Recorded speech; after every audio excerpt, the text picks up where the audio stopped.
এখন আমরা class 1 MHC molecule সম্পর্কে জানবো। কি বলছে class 1 MHC molecule group of major histocompatibility antigen. MHC মলিকুলের একটা মেজর গ্রুপ, ঠিক আছে, এটা ডেফিনেশন বললাম। এরপর লোকেশন কি বলবো, কোথায় থাকে, present on the surface of all nucleated cell except কোথায়, প্রত্যেকটা নিউক্লিয়েটেড সেল থাকে, শুধুমাত্র নার্ভাস টিস্যু এবং প্লেটলেটে থাকে না।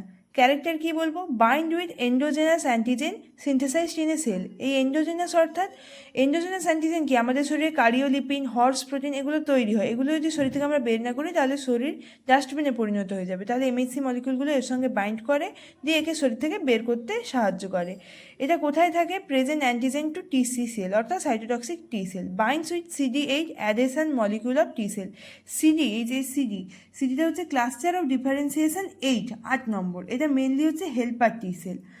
Bring about cell mediated immune response, ঠিক আছে। এরপর আমরা স্ট্রাকচারে চলে যাবো। দেখো স্ট্রাকচারটা কী বলছে, এটা দেখতে পাচ্ছ, এটা হচ্ছে ক্লাস 1 এমএইচসি মলিকুলার স্ট্রাকচার। এটা প্লাজমা মেমব্রেন বা সেল মেমব্রেন, ঠিক আছে।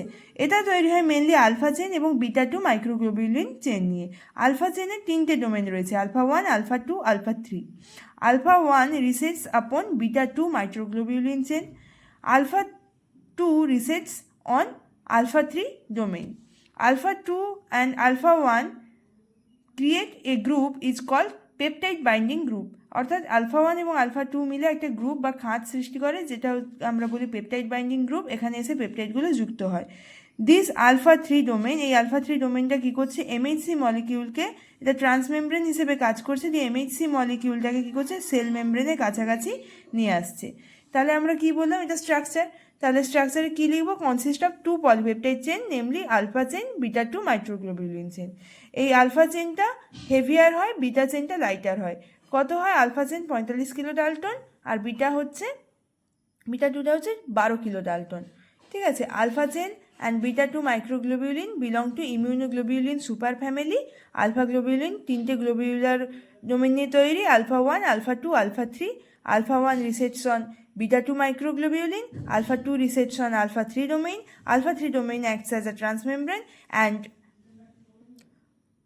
এমএইচসি মলিকিউলকে কি বলবো, সেল মেমব্রেনের কাছে নিয়ে আসে। তাহলে এটাই হচ্ছে এমএইচসি মলিকিউল কাকে বলবো, ক্লাস 1 এমএইচসি মলিকিউল কি, তার ক্যারেক্টার এবং তার স্ট্রাকচার সম্পর্কে আমরা জানলাম। পরবর্তী ভিডিওতে আমরা ক্লাস 1 এমএইচসি মলিকিউলের পাথওয়ে সম্পর্কে জানবো।